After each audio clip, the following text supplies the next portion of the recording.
good morning, good afternoon, good evening, good night, whatever time you happen to be listening to this podcast. Thank you all so very much for tuning in. My name is Delores. I am your discernment and relationship coach, honey. Okay.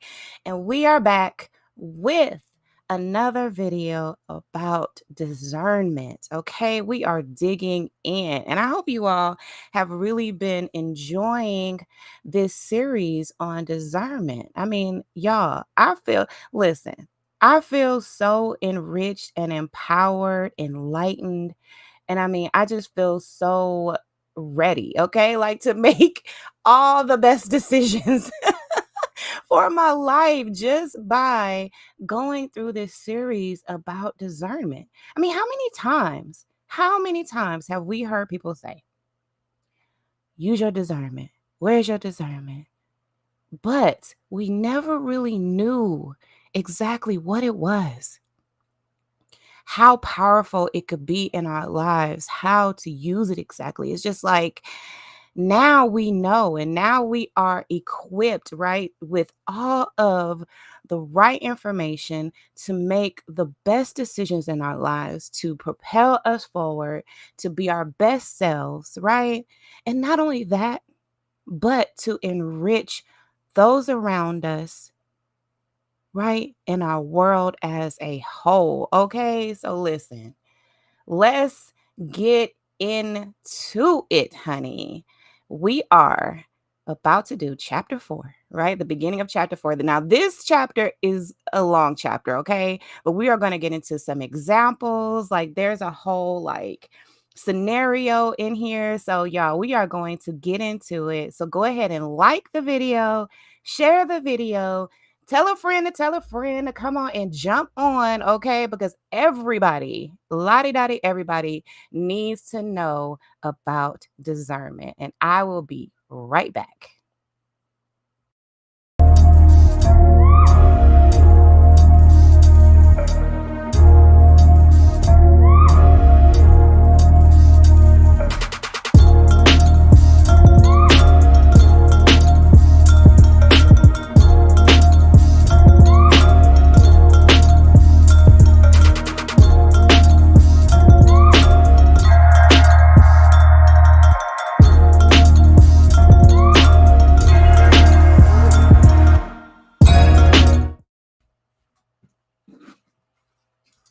Get in here, honey. Get on in here. Let's talk. Okay, let's talk. Let's get into it. Let me go back. Hold on. I'm on the wrong page, child. I'm on the wrong page. Look, y'all see this story? We're about to get into this story. This is about to be so juicy. Look, you see it, not my emergency, honey. We're about to get into this story, about to be so juicy. I feel it. I feel it in my spirit, honey. Okay. Now, I do need to let you guys know. You guys know I've read this book before. You can see all my highlights in it, right? But it's actually been a while. It's been a good while since I've read this book. So I don't remember all the scenarios in this book. So this is like genuine excitement. This is genuine excitement that I have right now over these stories because I really don't remember all of them, even though I've read it before. Okay. So let's do a really quick recap. Okay, let's do a real quick recap because yesterday, listen, when we got into this discussion about discernment, we talked about what discernment is. Okay, today we are going to talk about what discernment is not. Do you hear me? Okay, R.L. Maco, who is the author of this book, y'all, when I tell y'all she covered the bases. Do you hear me? She covered the bases. Okay. She said the people are not going to be confused at all. The people will not be confused. Okay. So, yesterday, right, we talked about what discernment is. Okay. We talked about what discernment is and what did we come up with? What did we come up with here? Let me show you. Let me put it on the screen, honey. Okay. Listen.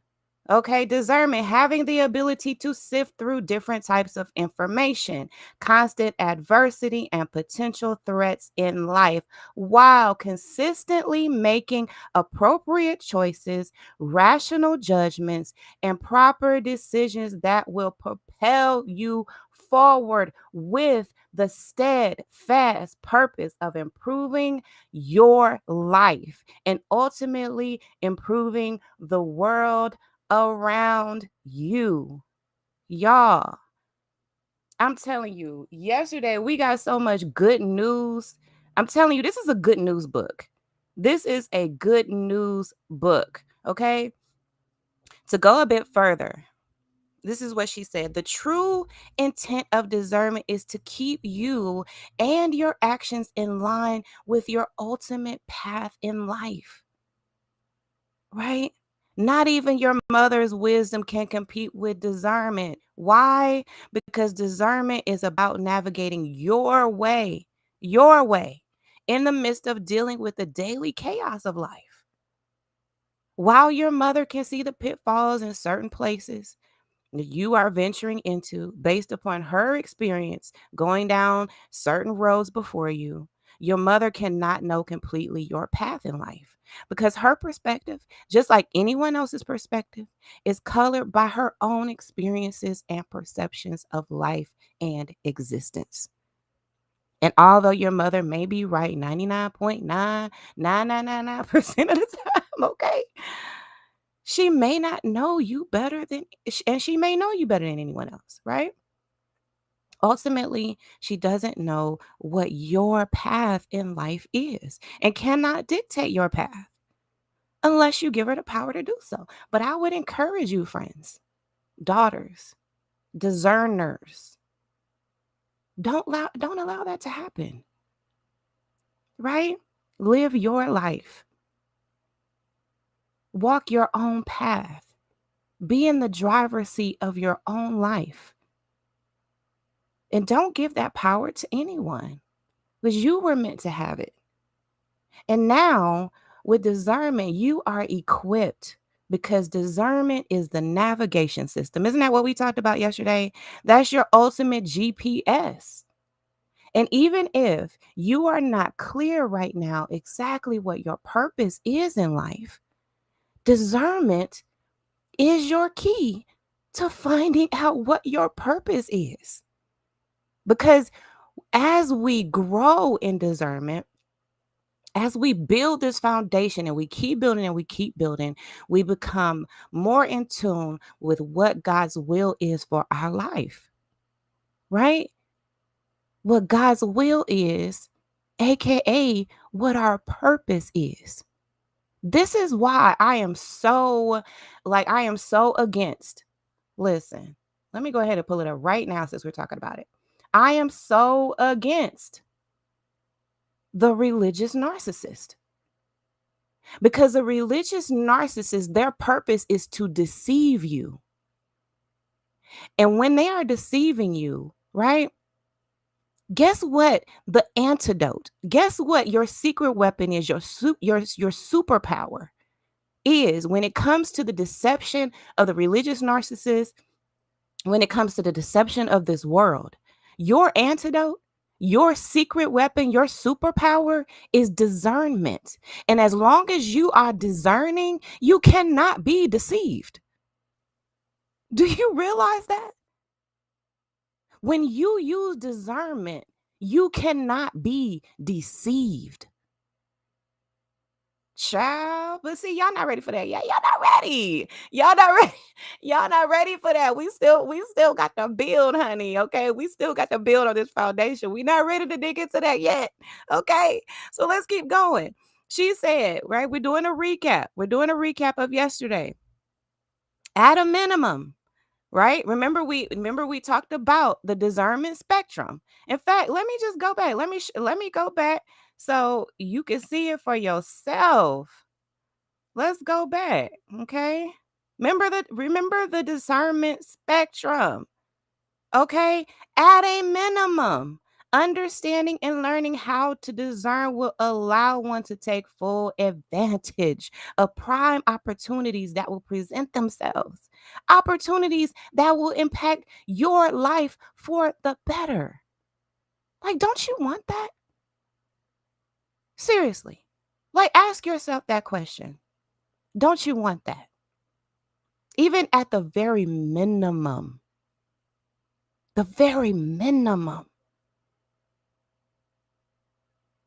that you will be able to take full advantage. And remember, I was telling y'all yesterday, right? How can minimum and full, okay, be in the same sentence?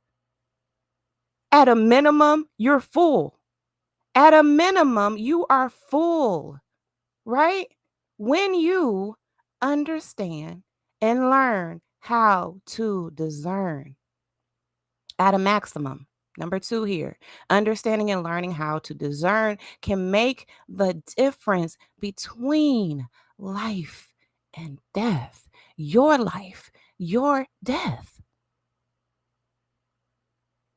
Think about it. Think about how many people have lost their lives taken because they did not use discernment. Think about how many people took a life. Okay? Because there are multiple sides of this, right? Because the person whose life was taken likely did not use discernment. But what we know for sure is that the person who took the life definitely didn't use discernment, right? Because the golden rule says that we will treat every human being with dignity and respect. And I'm telling you, you are not treating anyone with dignity and respect and then take their life. Think about that. Okay. What else did she say? Using discernment, right? Using your ability to discern always creates a win-win scenario. You cannot lose. You cannot lose. And see, like I'm telling y'all, this is such good news. This is such good news. Because even at a minimum, you are full. And at a maximum, you are living life. This is keeping you from the grave, honey, and those around you. How many times have our decisions put someone else's life at risk? Hmm? Think about it. Let's keep going. We're just doing a recap right now. There is no competing. Look, this is the aha moment, the well kept secret of discernment, which makes its relevance unmatched. There is nothing greater. Nothing can compete. Nothing at all can compete with discernment. No matter how you slice it, there is no competing with discernment. If you fully understand its unique qualities and the value of its power. Look how she put power. She capitalized it and she italicized it. It's powerful. It's powerful. Plug in, right? Plug into discernment. That's your power source. Once you do, you will apply it to every aspect of your life. You are going to be a discerning something, okay? You won't leave home without it. It's like every decision. Let me plug in. Let me plug into my discernment, honey. Okay, listen, because I am not making a decision without using discernment. Once you do, you will apply it to every aspect in life and finally see the positive results you've been expecting in life, but haven't been able to achieve. You've been wanting this. You've been wanting a better life, better decisions. You've been wanting to thrive in your relationships. You've been wanting to be financially secure and financially sound. You've been wanting to be more healthy. You've been wanting enriched and thriving relationships with people. You've been wanting to do things in your best interest and those around you. You have been wanting to live a long, fulfilling life. And now you can. Now you can because you are plugging in to the power of discernment. Okay? Discernment is your ticket to upward mobility. Do not leave home without it. Do not leave home without it. Do not leave home without it. Okay. Now, let's get into chapter 4. What discernment is not. Okay. Listen, this is making me so excited. Okay. I know y'all can hear the excitement in my voice. I wish you could see me, honey, but I look a hot mess. So I'm not going to do y'all like that. Okay. Come on, camera, I'll be looking a hot mess. But just know, honey, like I am super excited about this. Like, this is like the best gift that any of us, all of us, all of us have. It's the best gift that all of us have. It's the gift of discernment. Okay. So at the bottom of the screen, you see the copyright disclaimer. You guys know I am reading from the book, A Yearn to Discern, finding purpose, and fulfillment through discernment. And this is by R.L. Maco. Okay. Now, I didn't ask her for permission to pull her book up on here. Okay. But I'm sure, right? I'm sure that she knew that I was digging into discernment. I'm sure she'd probably give this book away for free because everybody needs it. Now, I want you guys to support your authors. Support people who are doing the work, right? And really digging into these topics so that you are empowered and enriched and enlightened. So I encourage you all to get this book, get the e-version of this book. That's what you're seeing on the screen right now. I have the e-version of this book, and I also have the hard copy. And I also have another one of her books that we are going to get into a little later in the series called A Year to Discern. Okay. But please, you guys, make sure that you are supporting authors who are enriching your life, and support content creators and those who bring this information to you to empower you. Okay. So let's get into chapter 4, honey. What discernment is not. At this point, you should have a better understanding of what discernment means and how it would change your life in numerous positive ways if you commit yourself to discerning on a daily basis. Daily basis. And remember, we talked about it, right? Discerning in every area of your life. Every area. This is not just for some grand spiritual concepts, okay? Discernment is what you can do, what you can use in every single area of your life. Every area, every day, all day, okay? But now that we know what discernment is, it would behoove us to learn specifically what discernment is not, in caps, right? We need to know what it's not. Excuse me. We need to know. Okay? We need to know what it's not. I like this word. I like behoove. I just like this word. Let's look it up. It will behoove you, honey. Okay? And it is a duty or responsibility for someone to do something. It is incumbent on, right? It is appropriate or suitable. It befits, right? It is your duty, right? We know what it is, but it is also our duty to know what it is not, okay? So it will behoove you, honey, to like and share this video too. Okay? It will behoove you. Okay. Understanding what discernment is not is also a key component to understanding when you are actually discerning or when you are shooting in the dark. Okay? We got to know. We got to know this stuff. Okay? We got to know. So we make sure that we are doing it and we are doing it well. Okay? We are doing it and doing it and doing it well. Okay? There is no negative components to discernment. Please remember that. There is no negative components to discernment. There is no negative components to discernment. There is no negative components to discernment. Remember that. Remember that. Okay? Remember that. Discernment is about sifting through information, good and bad information, in order to make the appropriate decisions for your life. Your life. Okay? You got to do what's best for you. Decisions that will protect you and yours.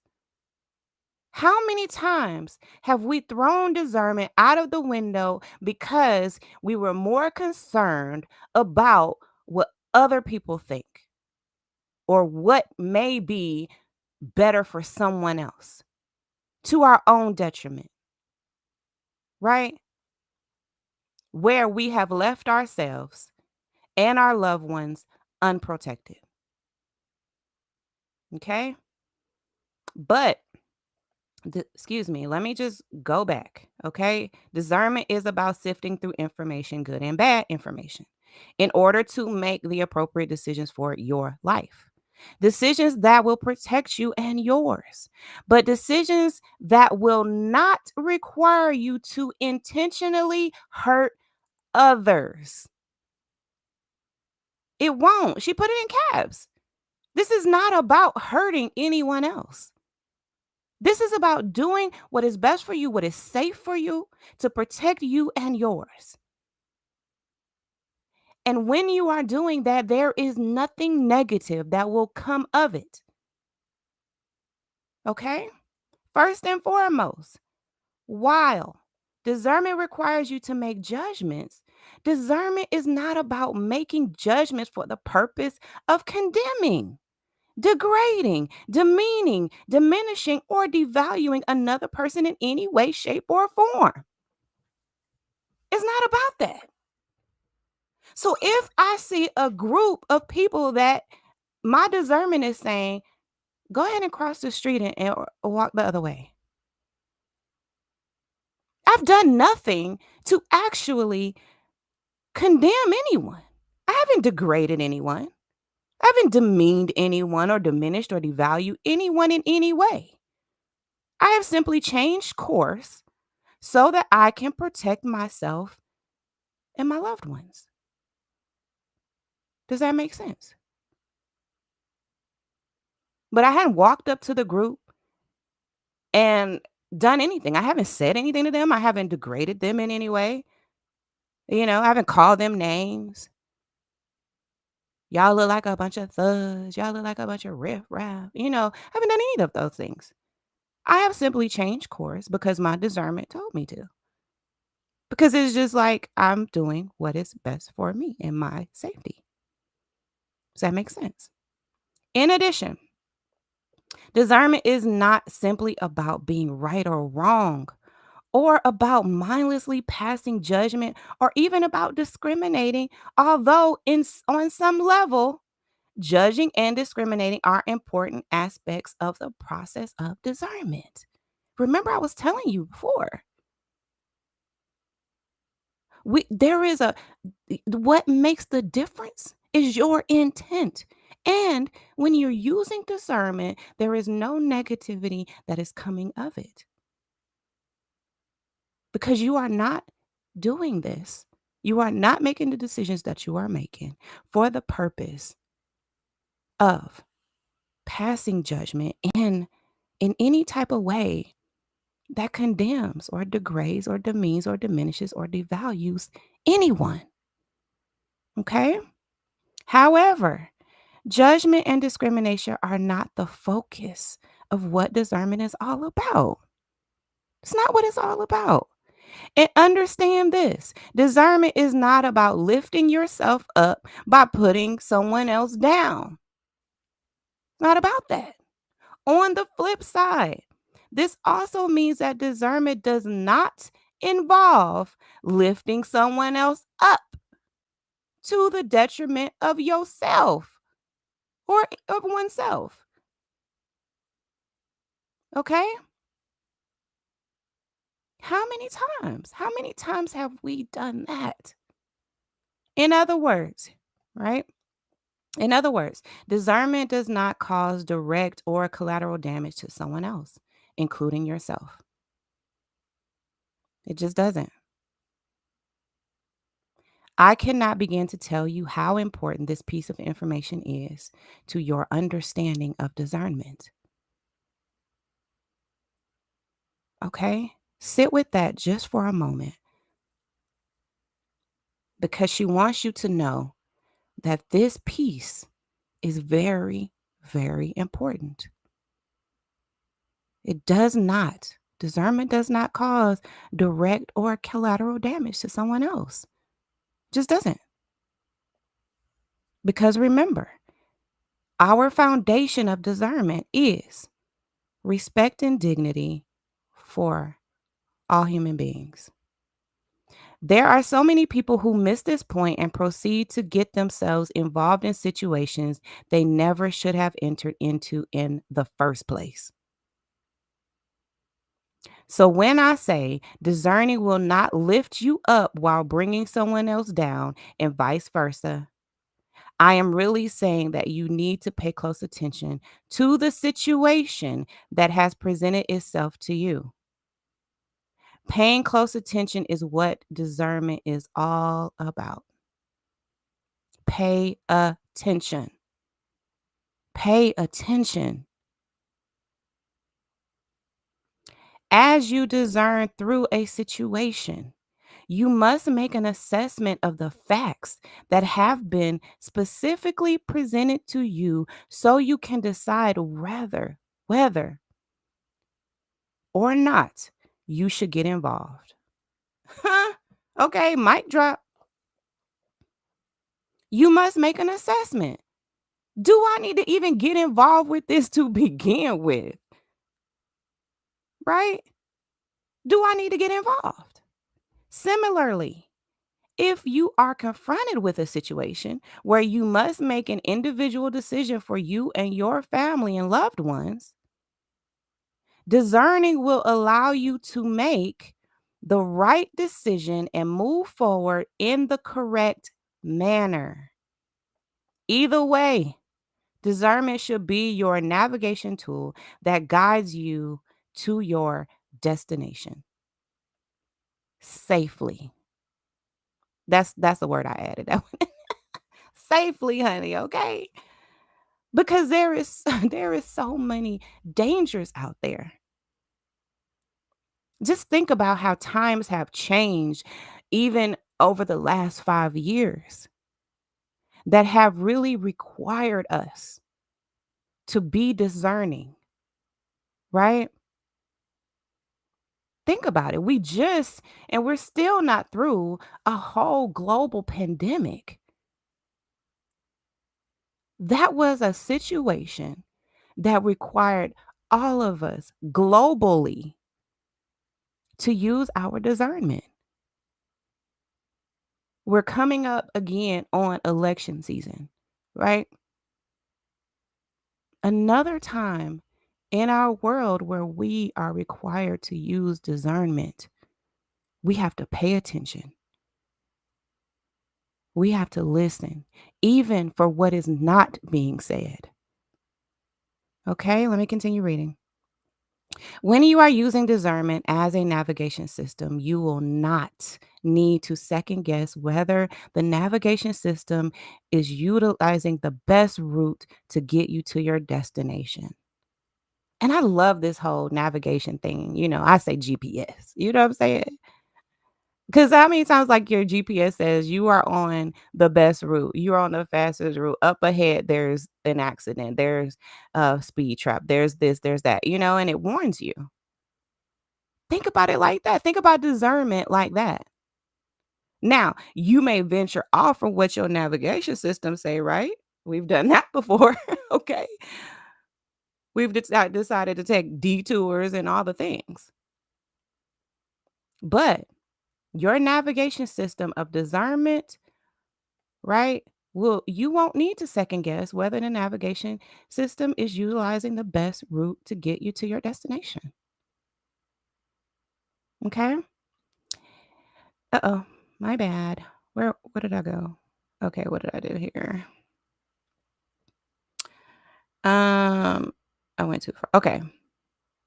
In situations where someone presents you with a problem that needs to be solved, you will need to discern whether or not this is your problem to begin with. Okay. Just because somebody presented you with a problem does not mean it's your problem. Okay. Like you need to assess, okay, is this my problem?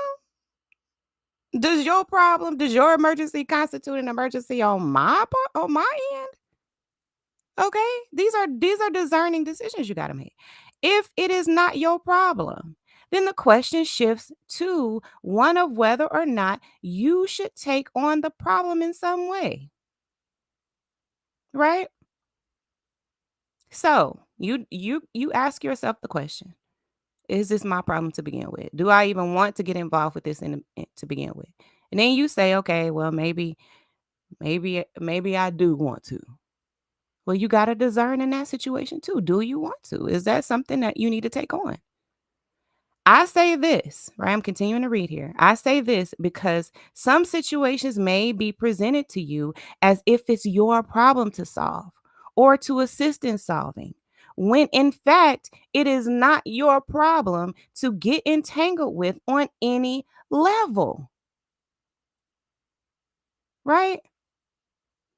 And now we've got this saying out. It's like, get somebody else to do it. Okay, get somebody else to do it. This is not my problem. I'm not getting involved. This is not my problem to solve. I don't have to assist with this. Get somebody else to do it. Okay. Therefore, being attentive and actually digesting the information relayed to you is paramount. We have gotten into situations and tried to solve problems that didn't have anything to do with us, and we ended up creating problems for ourselves. This is what discernment is about, y'all. This is what it's about. Am I taking on someone else's issues, problems, emergencies, and then creating a whole mess for myself and those that I love? Right? And if we really dig deep into discernment, your antennas should already be up when a person presents a problem to you as if it's your problem to solve. Hold on, my spidey senses, okay? My spidey senses is saying, hold on, pump your brakes. Pump your brakes. Is this my problem to solve? My antennas are up, right? When it is uniquely their problem, not yours. Why are you even bringing this to me? I'm looking side eye at this whole situation. Honey, because this is not my problem. Get somebody else to do it. Hopefully, you will be able to discern this initial fact before you even listen to all of the sordid details of their dilemma, child. You know what I'm saying? Like, I don't even have to hear no more. Okay. You guys, I don't even have to listen to the whole story to know. Okay. Okay. And some of us really need to practice saying no. No is a complete sentence. You don't have to hear the whole story because your discernment has already told you no. And then you get to listening to the whole story. And then, you know what I'm saying? And the violins are playing. You know what I'm saying? Like, and now it's like pulling on your heartstrings. It's causing an emotional reaction in you. And what we know, right, is that we don't need to be making decisions off of emotion. But that's what some people will bring to you. Their whole little story, they done already like practiced it. You know what I'm saying? They crafted this whole story just to get you to have an emotional reaction and make a decision that is not a discerning decision. Okay? Depending upon the person, you must proceed with extreme caution when dealing with a person who positions a problem to you this way because they are telling you so much about themselves. Hmm? They're telling you so much about themselves. There are a lot of people who are not in the driver's seat of their lives. They're bringing you their problem. And guess what? When something goes wrong, they're blaming you. You're impacted. Now you've created a problem for yourself where there was none. Okay? And you have to make an assessment. You have to make a judgment in this situation. No, you're not judging, right? So get that out of your mind. You are not judging. You are making a judgment. And yes, I will make a judgment about a person who brings me their problems that is not my problem. Get somebody else to do it. Okay? First and foremost, they are telling you that they are thinking solely about themselves and what they desire. Put simply, they are selfish. Selfish, y'all. They are also giving you insight into how they will treat you if you get involved. Hmm? They're telling you. They're telling you how they're going to treat you. They're putting everything on your back, making their life your responsibility, making their choices your responsibility, making their mess ups, right? Because that's really what it comes down to. They're looking for someone to bail them out. And they're coming to you with this, with their sob stories, with all the sordid details of their problems because they weren't discerning in their lives, right? And so they're going to bring it to you. And you have to be discerning about if you want to even get involved. You don't even have to hear the whole story. Child, don't even let them waste your time with hearing all the sordid details. Okay? Like, you're not even gonna take up my time with this whole sob story because you're not finna be pulling on my heartstrings, okay? And now I'm in here making emotional decisions based on this sob story you didn't concocted. Okay? Please be aware that they may potentially blame you if you get involved. Didn't I just say that? And something goes wrong or the problem is not solved after you get involved. Y'all, how many times have you seen this or have you been a part of this? And then someone was like, well, you didn't solve my problem. And then you like, dang, I shouldn't even got involved to begin with. But you didn't use your discernment. Okay? Discernment is to protect you from all of this. Be aware that they may throw you under the bus if they feel it necessary, child. The wheels on the bus go round and round upside your head. Do you hear me? You got tire tracks on your back, honey, because someone threw you under the bus and you should have never even got involved to begin with. Wow. Okay. Let's keep going. Why do I keep doing that? I told you I be getting excited about this stuff and now I'm changing pages and all of this. Okay. Where was I? Okay. Let me see. Be aware that they may throw you under the bus if they feel it necessary. These are tried and true characteristics of selfish people. And think about the narcissistic world that we live in where people feel entitled to you nearly giving up your entire life for them, for their problems, for their purpose, for their selfish desires. You simply cannot survive and thrive in the world we live in without discernment. Okay, let me keep reading. When selfish people position a problem this way, Oftentimes, they are attempting to dump the problem on you. They don't even know they are telling on themselves and how selfish they are. They're depending on you not using your discernment and seeing through this, right? They're telling on themselves. And some of us simply don't even realize it because we are not using our discernment. Let's keep going. But what's most important is that you know they are telling on themselves. And sometimes, y'all, it's not even to the point where you have to say, well, you're telling on yourself. Well, you're being selfish and you're showing like you don't why? Like, why do you even have to go there? Why do you have to say anything? No, that's for you to know. Sometimes you don't have to call it out. You don't have to confront it. You just have to say, no, no. Practice it right now. Everybody say no. When you hear this, when you hear this video, put a no in the chat, child. That's it. Complete sentence, no. This is discernment at its finest. Now, y'all, let's get into it. Let's get into this example, okay? The example here is not my emergency, okay? Listen, I'm here for the stories, child. I'm here for it. Okay.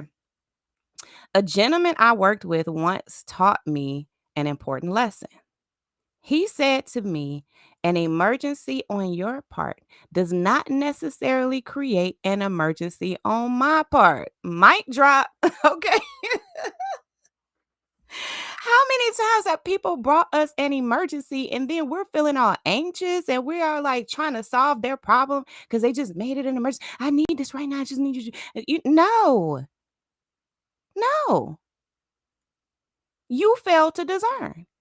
You failed to do what was best for you, and now you gonna bring me your emergency, child. Okay, let me keep reading. This statement was life changing for me.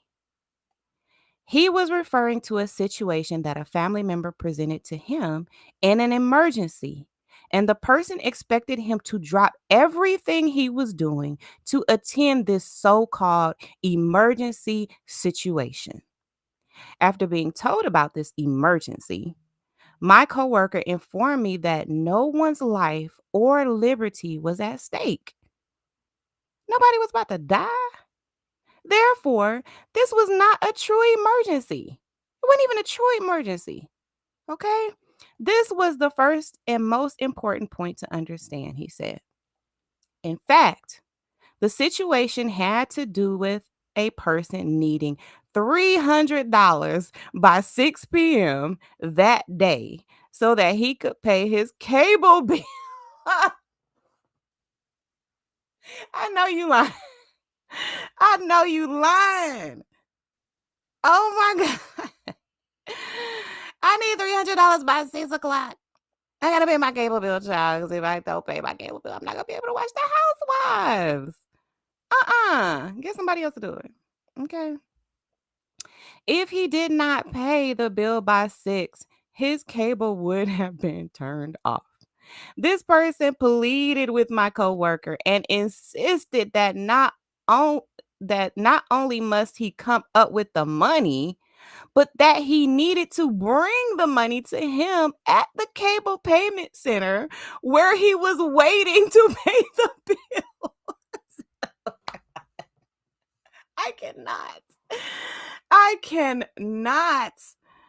Y'all, he like, you got to bring it to me right now. I'm sitting here in the line. What? I'm in the line right now. I need the $300. That day, my coworker was responsible for picking up his son from football practice by 6. And since he got off work at 5:30, he would have just enough time to leave work and pick up his son on time. The only person he could have possibly called to pick up his son that day was his son's mother.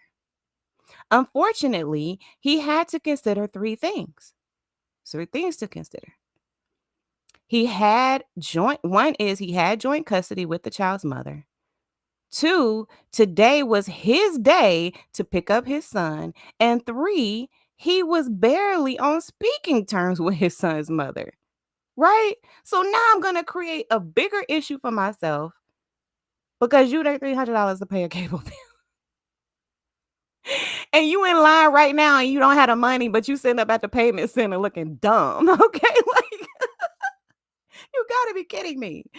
Now, due to these considerations, his son's mother picking up the child was out of the question.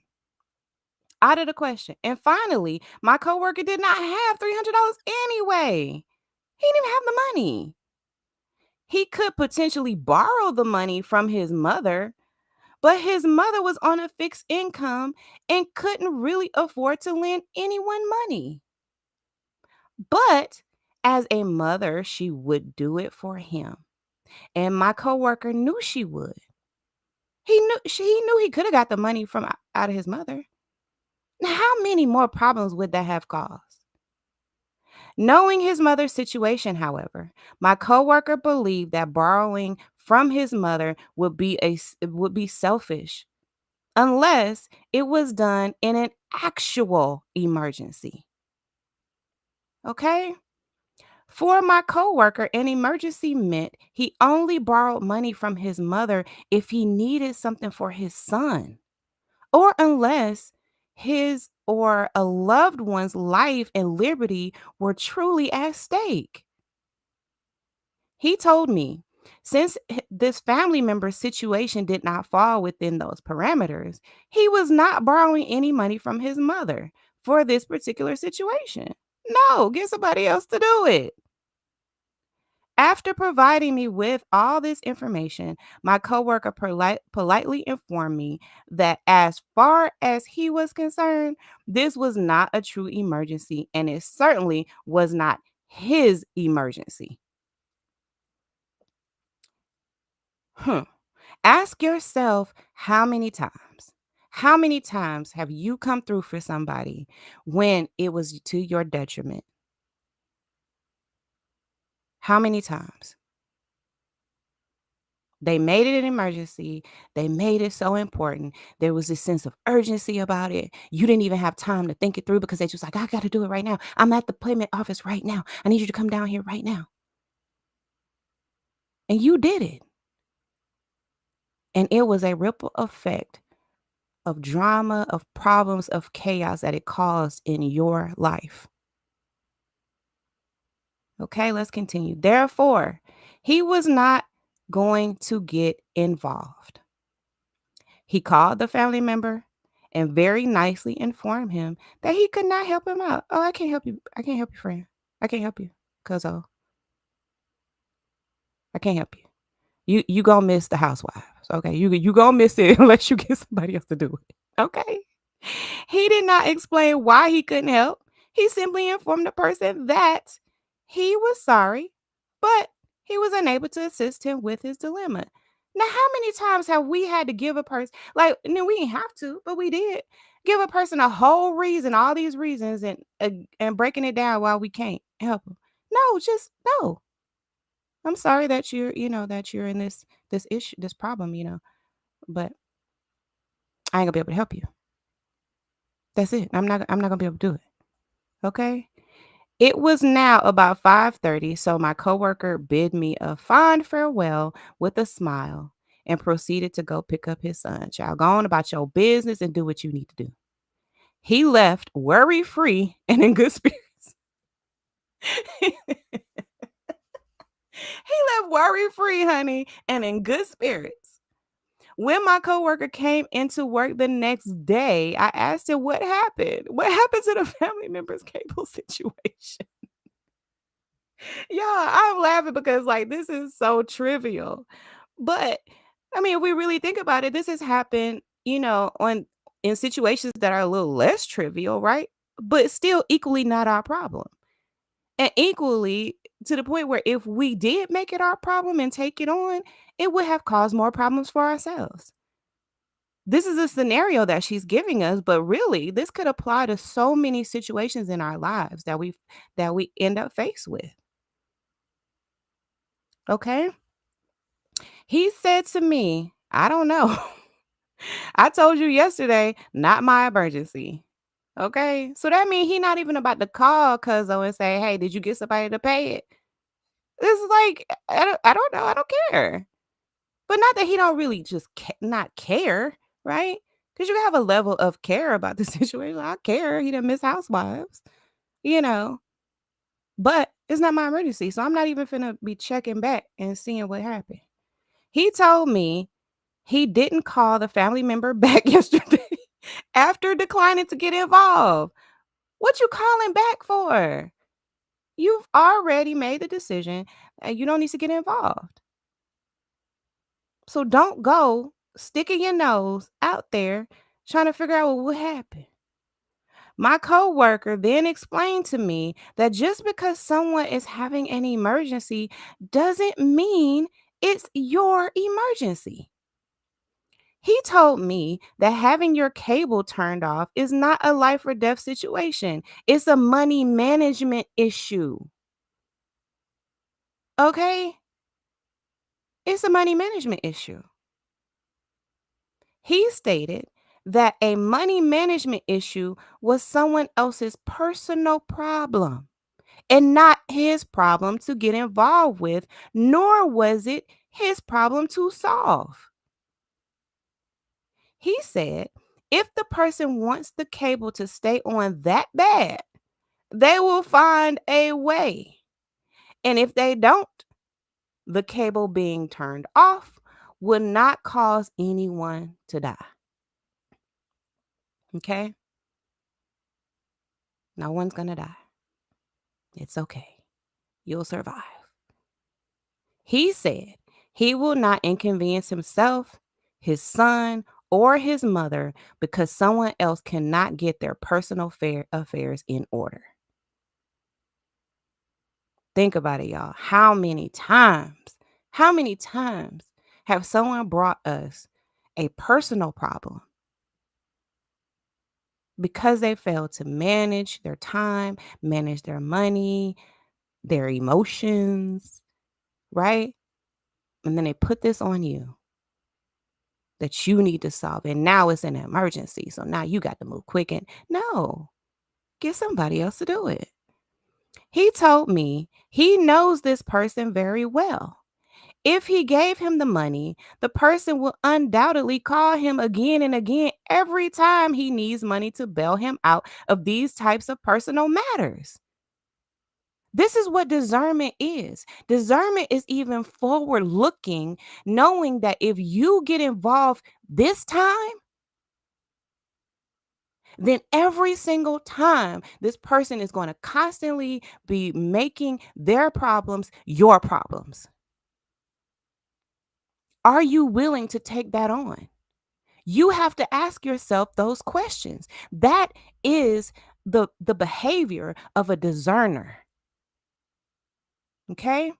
He also revealed that the person already borrowed money from him previously that he hasn't paid back in 3 months like he promised. OMG. How many times, y'all, have this happened in your life where you let somebody borrow money? In fact, you probably let them borrow your last. You didn't even really have it. You had to make sacrifices in order to let that person borrow the money. And they told you, I'm gonna pay you back, man. I'm gonna pay you back. I'll pay you back in like a month. As soon as I get my check, I'm gonna pay you back. And then you ain't even hear from them until they need to borrow some money again and again and again and again. But I'm gonna pay you back. I'm gonna pay you back. Right? A discerner knows, look, you didn't even pay me back the last time. And now you're back again, clearly still not managing your finances properly. And you asking me for money again. Get somebody else to do it. He reiterated that this man's personal affairs are not his problems. And guess what? Around lunchtime that day, my coworker informed me that the family member called to let him know he was able to get the money to keep the cable on without his assistance. Well, look at God. Won't he do it? Won't he do it? And then my coworker looked at me and said, I knew he would find a way to keep his cable on. Always remember, not my emergency. He got somebody else to do it. He was able to watch his housewives. The coworker was able to pick up his son on time and not cause a whole bunch of issues with the mother, with his mother trying to borrow the money for old dude and all of that, y'all. And the guy is back at home, probably with his hands in his pants. He probably got one hand in his pants, one hand on the remote, right? Watching Housewives. Okay. And this would have caused a whole chaotic situation in the coworker's life had he got involved. But how many times have you done this? Ask yourself that question. How many times? Maybe it wasn't something as trivial as a cable bill, right? Maybe it was something a little more important, but still not your problem. Still, where it caused so much chaos and confusion in your life for you to be able to stick your neck out for this person. And this person doesn't even have the decency to manage themselves well, the decency to pay you back, any of those things. You got to think about that. I'm telling you, it's in relationships with people that we tend to throw our discernment out of the window. We end up making emotional decisions, rash decisions. We get rushed, we get pushed, we get emotionally charged about other people's situations, and we cause chaos for ourselves because we are not using discernment. Discernment is not going to lead you wrong. You cannot lose. You cannot lose when you use discernment. Let's keep going. He ended the tale by telling me not to take on other people's problems. And just looked at him, excuse me, I just looked at him for a few seconds and thought about what he said. This was brilliant. Brilliant. And it seems so trivial sometimes, like when we talk about it this way, and I'm, chuckling about it, right? Because when you really think about how many times you have stuck your neck out there to your own detriment because you weren't discerning. And if you were discerning in that situation, if you were using discernment in that situation, then you would not have caused so much problems for yourself. Okay? This man handled the situation with precision from the beginning and all the way to the ending. Now, he didn't call his cousin and say, man, you don't even know how to manage your money. You always do this. You always calling me and asking to borrow money. You still ain't pay me back for the last time. And then every time I do something for you, this, and like he didn't even do all that. Because discerning is not about condemning the other person. It's not about placing judgment on that other person for the intent of breaking them down, lifting yourself up. Okay, you're better at money than they are. But why do we even need to go into that? Why is that even necessary to say? Why you gotta call and demean your cousin? You just simply say, no, I'm not gonna be able to do it, man. I'm sorry that you're in this dilemma that you could possibly not be able to watch Housewives this weekend. But I ain't gonna be able to do it. I'm not gonna beat you down. I'm not gonna remind you that you are bad at your finances. You'll never pay your freaking bills. You always calling me, asking me for money. I gotta go pick up my son, and I can't call his mom to come get him because this is my weekend, and that, and I can't fool with her anyway because if I call her, then she gonna want to go back to court and do it. Like it's not even about going into all of that. Why are you even giving a person an explanation of your life and why you have to make the decisions that you make? No, you simply use discernment and act accordingly. It's not about tearing anyone else down. You don't have to demean. You don't have to degrade. You don't have to condemn. You don't have to place harsh judgment on a person and their decisions or anything like that. You just simply say, I ain't gonna be able to do it. No. You simply say no. Now, let's keep going. Throughout the entire time, he stayed calm and didn't allow the other person to control the situation or stress him out over a problem that had nothing to do with him. Right? I was very impressed by his attitude, but I was more impressed by what I learned. What can we learn from this situation, y'all? That clearly he used his ability to discern, to determine that he would not get involved in a problem that was not his problem. He didn't allow it to stress him. He didn't allow it to, get him emotionally charged. He's not calling and cussing his cousin out and acting a fool, right? Like some of us tend to do. Some of us tend to do that. And even when we say no, we still allow the situation to completely stress us. But when you are using discernment, you have peace about your decision. You can go to bed at night knowing that you did the very best thing given the situation. Let's keep going. Had he got involved, he would have placed himself and his family at a disadvantage. First, he would have been late picking up his son, or he would have had to inconvenience someone else to get his son picked up. He would have had to borrow the money from his mother, money his mother really didn't have to spare, and money he really couldn't afford to pay her back, right? Furthermore, my coworker had additional knowledge about this family member's track record. His track record. How many times have we ignored a person's track record? That's a mic drop right there. I could end it right now. Because we even ignore what we have seen, right? And a good indicator of future behavior is past behavior. This person has a track record. Yet we still put ourselves in dangerous situations, in harmful situations, in stressful, chaotic situations, even knowing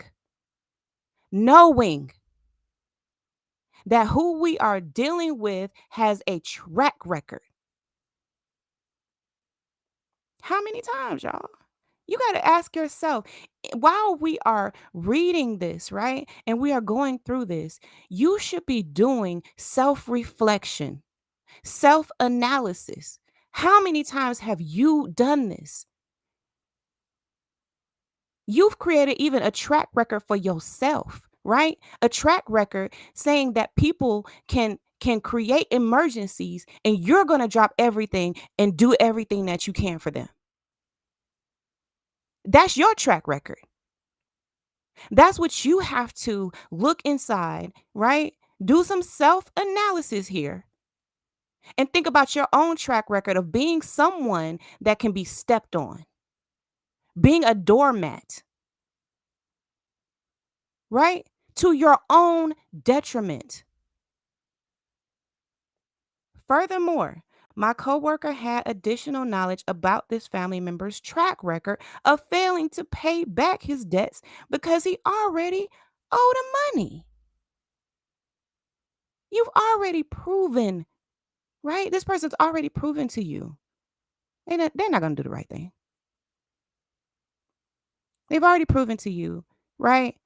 That they're going to use their money. They're going to go smoke it up. They're going to go drink it up. They're going to go do all the things that they want to do with their money instead of paying their bills. And then when they need their bill paid in an emergency, like now all of a sudden my something is about to get cut off. Now it's an emergency for you to bail them out. Come on, man. Like, no. No, not at all. Get somebody else to do it. Utilizing all the information at his disposal. That's what discernment is about. Utilizing all the information at your disposal. You already know this, right? He said he would not put himself and his family in a negative position for someone who was clearly only thinking about his own needs and wants. I remember him saying to me, "How else would you characterize someone who asks to borrow money to keep the cable on and then requires you to bring the money to them?" Okay. Like, he not even gonna come get the money. He's like, "No, you got to bring it too." Child, pick a struggle. If that doesn't tell you all the information you need to know about this person, then I don't know what else to tell you. I don't know what else to tell you. You've got all the information at your disposal.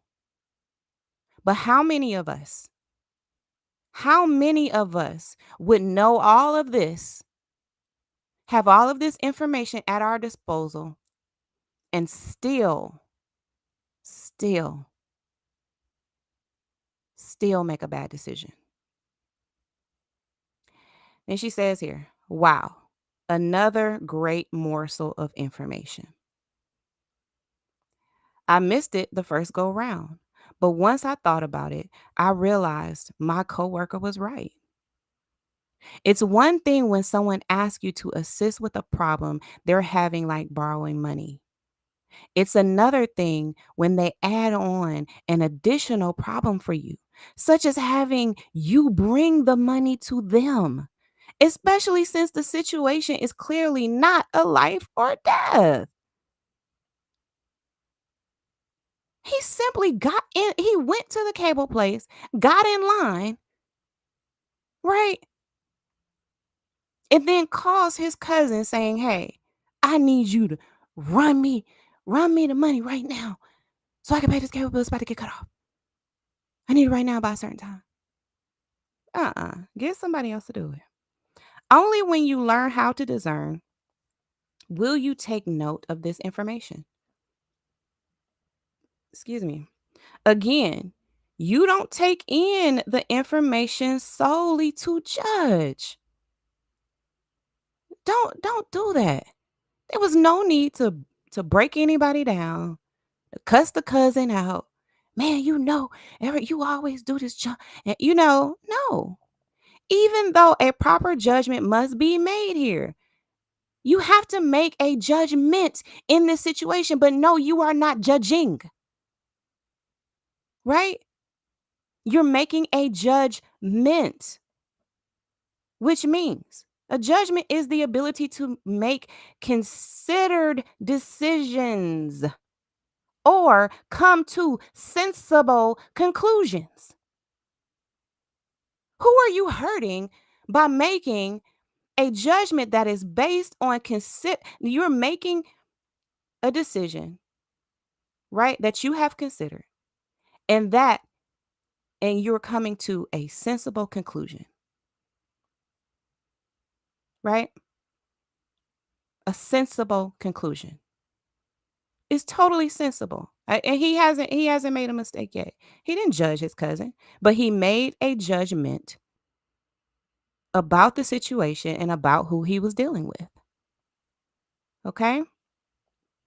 Even though a proper judgment must be made here, what what are you really doing? Excuse me, what you are really doing is taking in the information to assess whether or not you should get involved.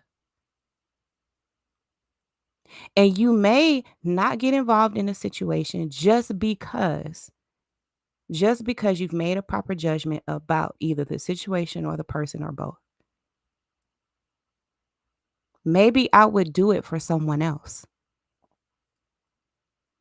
But because I know that this person has a track record, I can't I'm not gonna be able to do that for them. Did you discriminate? Yeah, sure.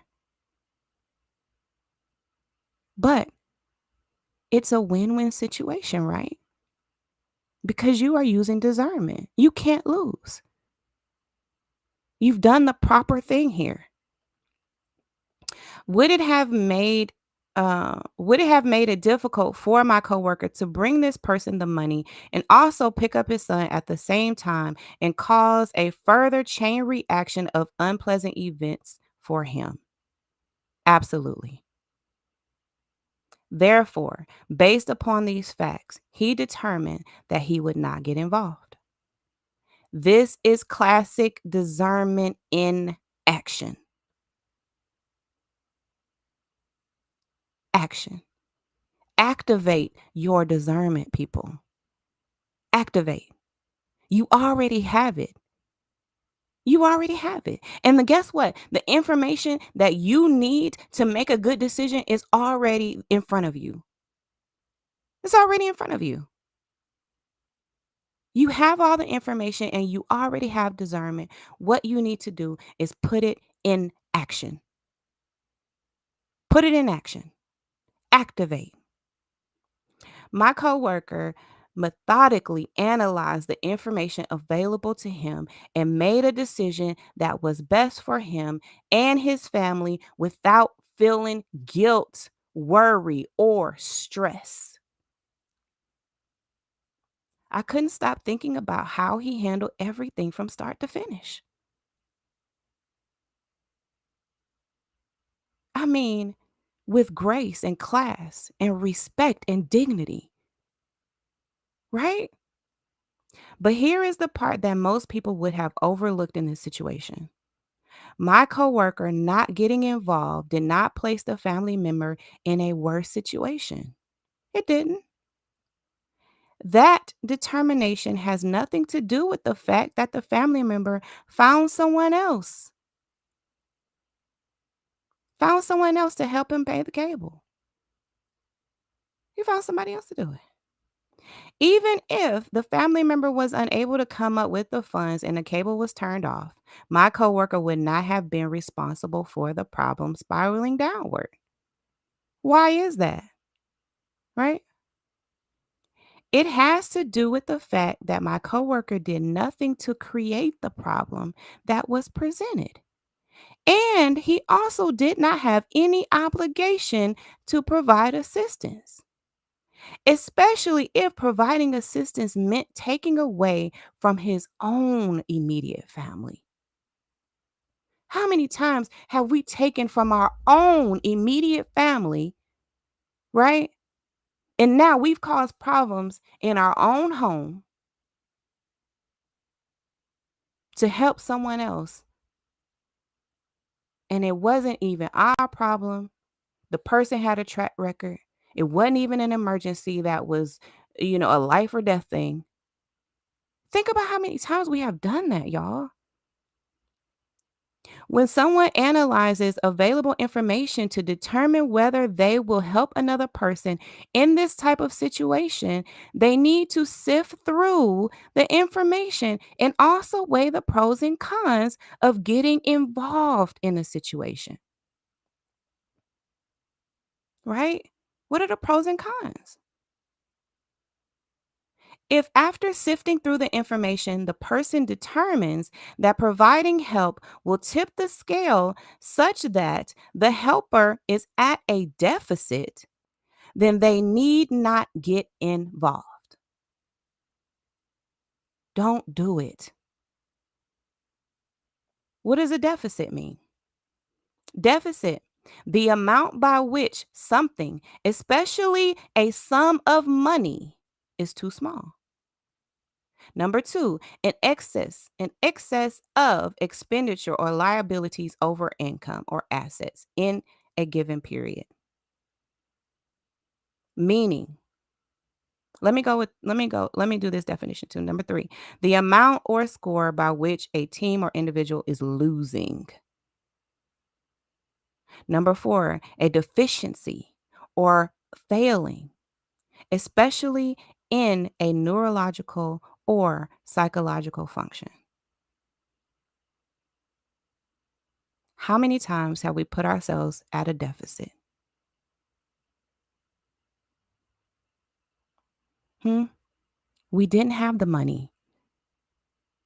And now we're at a financial deficit. Now we have missed paying our bills because we helped someone else pay their bills. Someone who had a track record of not managing their money, someone who had a track record of not paying back, right? And how many times have we said, look, I'm going to let you borrow the money, but I need it right back because I got to pay my bill. But we knew this person had a track record. My mother used to tell me, don't loan what you can't afford to just give, right? If it's going to leave you at a deficit, you can't afford to loan it because you have to. If you are a discerning individual, you have to consider, what if? What if I don't get this money back? Right? You have to think about that. Then they need not get involved. Don't do it. Don't get involved. I can't do it. Like, you just simply cannot do it. Okay? And it doesn't require explanation. It doesn't require uh for you to be nasty, for you to condemn or demean or diminish anybody. Because even though I told Cuzzo no, I still respect Cuzzo, right? Because Cuzzo is a human being. Okay? But more importantly, had the cable been turned off, it would not have been my coworker's fault because it was not his problem to solve at any level. The problem simply existed when it came to my coworker. So even if the problem got worse, right? Even if it got worse, my coworker had no attachment to the problem from the onset, and therefore, the family member cannot assign blame to him at any stage or level of the problem. Now, we have run into situations where people still do, right? Well, you didn't let me borrow the money. Okay. Well, it's still not my problem. I made a discerning decision for myself.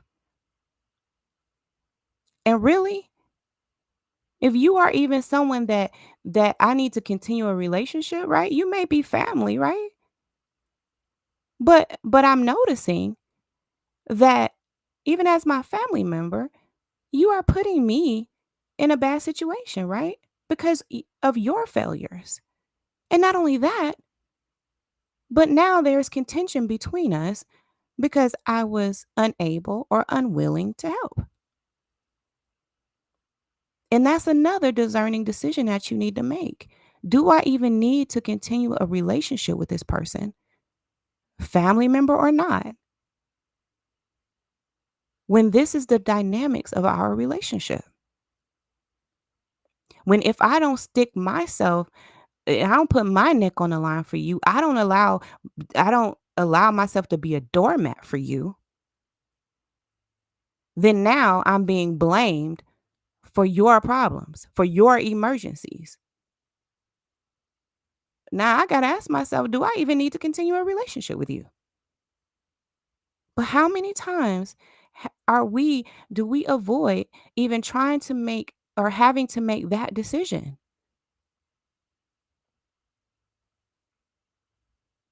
You see, some people tend to assign blame to another person when that person decides not to help them with a problem.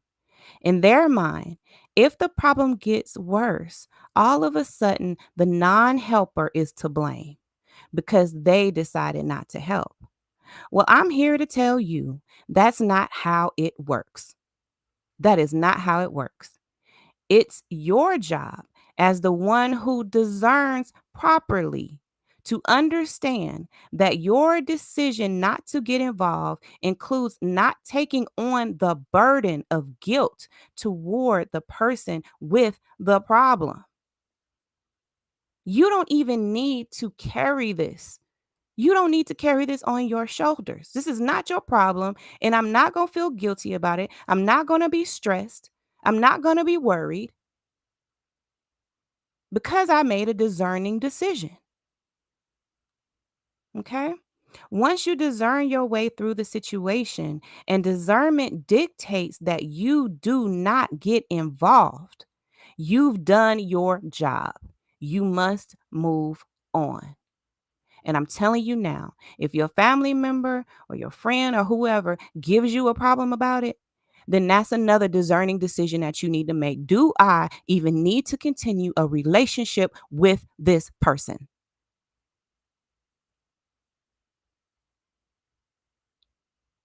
Because every time they bring a problem to me, first of all, they keep bringing problems to me. And then every time I'm not able to do it, then I'm feeling guilty. I'm worried. I'm stressed. I'm being blamed. I'm being thrown under the bus. But it's not even my problem. It's your problem.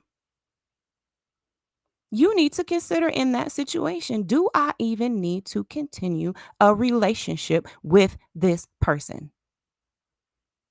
Again, discerning allows you to put the situation into perspective, make a healthy decision, and move on without the burden of guilt or remorse because you know the decision was a correct one, just as it was with my coworker. Focus on focus on the objective parts of the situation and the path of what to do will become clear. Meaning, don't allow the emotions of the situation, the emergency of the situation, right? Because someone is making it a emergent thing, right? Oh, it's an emergency. I need to write it. You know, some people do those things because they don't want you to think about it. They just want you to act. They want you to make a rash decision quickly. And you have to assess, is this even, do I need to subject myself to this type of treatment? Right? My coworker stayed focused on the pertinent facts and he came out on top. If you focus similarly, your outcome will be the same. It'll be the same. To assist you with assessing whether or not you should get involved in a situation such as this one, I've outlined an exercise, assessment test, right? That you should take that will keep you focused on the important facts that would lead you to determine whether or not you should get involved. Okay? So the author here, R.L. Maco, is even giving you questions, right? Just giving you some exercises and some assessment questions here. Or you could say, let me just ask these questions to determine if I need to get involved. Discerning when presented with an emergency. These are the assessment questions, right? We're going to get into these assessment questions and then we are going to end just before this next example, okay? And then we're going to come back. I don't know. I don't know if I'm going to come back tomorrow or if I'm going to come back Monday to complete chapter 4. This is a fairly long chapter, especially considering the chapter 3 was like 3 or 4 pages. This is a long chapter, okay? But she gives us some really good scenarios here and some really good examples, life situations that we've all come in contact with this, right? On some level. Maybe it wasn't a cable bill, right? But it was probably just something else. But still, it caused us, right, to discern in the same way. And so here are some assessment questions that we can go over. Number 1 here says, is the problem a true emergency where someone's life or liberty is at stake? Is this a life or death situation? If not, you should stop right there. Stop right there. Okay. Stop right there, honey. Okay. You don't need no more information. Just stop right there. When someone communicates to you that something is an emergency and the situation is not a true emergency, This person is communicating so much to you about their character. You must, you must pay attention. Pay attention. Okay? Did number 2, did the person position the problem as if the problem somehow is yours to solve? Hmm? Did this person make it your problem? Does the proposed solution, as communicated to you, add an additional obstacle for you to overcome in order to help? Hmm? Does it create obstacles? Remember, in this situation, not only did he have to get the money, but he also had to bring the money. He also would have had to call somebody to pick up his son. He also would have had to get it from his mom. All of the things. These are all obstacles. Number 4, does getting involved cause you hardship or places you or your family somehow in a worse position by getting involved? If the answer is no to any of these questions, then ask yourself, what type of problem is it? What type of problem is it? Someone else's personal problem. Is it someone else's personal problem?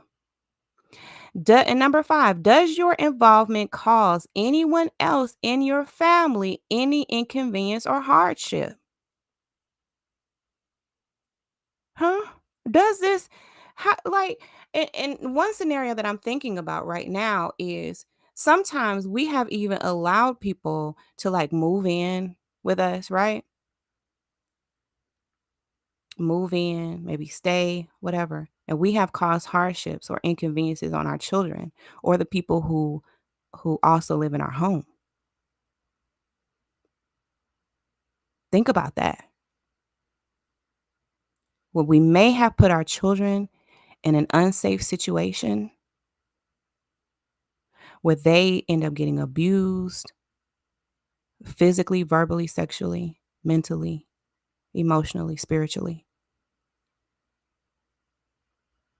when it's not even our problem. And if we were using discernment, all of the information was there. All of the red flags were there. The track record was there, right? But we simply chose not not to use our discernment and make a discerning decision in that situation. And now we have caused more problems for ourselves and our loved ones. Or we put ourselves in harmful situations or our loved ones in harmful situations. As you can see, the answer to each question is important. One answer may give you a definitive answer that does not require any additional questions for you to consider. You don't even have to keep asking all of these questions for yourself. Don't even take up the mental capacity or taking the time to even ask yourself all of these other questions. They don't even matter. You already have the information that you need to make a discerning decision. So just make the discerning decision. You cannot lose. You cannot lose. The answer that prompt, the answers that prompt additional questions will not confuse you. Rather, you will attain clarity that will help you truly understand the situation completely and not just one side of the story. In the end, you will have peace of mind because you will know what to do and you will be able to clearly articulate your position to the person without regret or feelings of remorse. Situations where one has to discern whether to lend money or situations that always provide, excuse me, hold on, feel like I read that wrong. Situations where one has to discern whether to lend money are situations that always provide the best lessons in discernment. Hmm. Interesting, right? So, when we come back, we're going to look at another example here, right? She said, let's look at another example where the crux of the matter is that someone is trying to place their problems in another person's lap. Okay. So that's what we're going to jump right into that example when we get back, when we come back. We'll do a quick recap, right? We'll do a quick recap and then we'll jump right into this next example. So, how are you feeling? How are you all feeling about these lessons in discernment? How are you feeling about it? Do you feel empowered? Do you feel enriched? Do you feel enlightened? Do you feel that you are better equipped to make decisions that are best for you in your life and your life purpose? All while still treating everyone with dignity and respect, right? Knowing that as long as you are discerning, that you are in a win-win situation, that you cannot lose, that even at a minimum, you will still have or still be able to take full advantage. Full. You'll still be full. Your life will be full. And at a maximum, you are making decisions that can determine life or death. I mean, y'all, I'm telling you, like this book is such a good news book. Such a good news book. Such a good news book because it lets us know that the power to make decisions is in our hands. We already have the gift of discernment. We got it at birth. And all we need to do is activate, put it in action, put it to work in your life.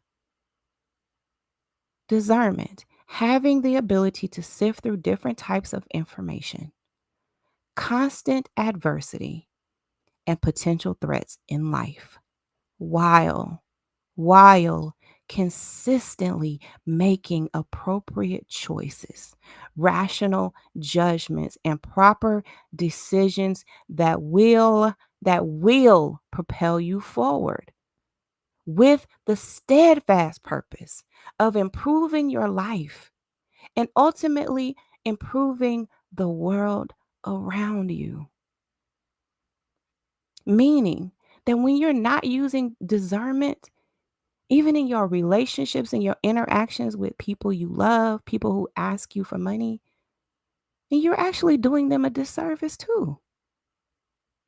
You're actually doing them a disservice too. You see what I'm saying? You see how that works? It's not only what's best for you, it is what's best for those you love. It's best for those you encounter. It is best for the world as a whole, for you to learn to discern and never leave home without it. Okay? I love you all. You know I do. That is why I do what I do. Okay? I am Delores, Michelle Peters. I am your discernment and relationship coach. Okay? So just know you can reach out to me and you will have someone in your corner, not someone who is in the driver's seat of your life. I'm not driving. I'm not driving your life. I'm not driving you. Okay? This ain't no Miss Daisy situation, okay, honey? I am not getting in the driver's seat of your life. I am empowering you to drive. Turn on that navigation system of discernment. Put that GPS to work and let it guide you to your ultimate purpose, to your destination. Let it guide your life. Okay?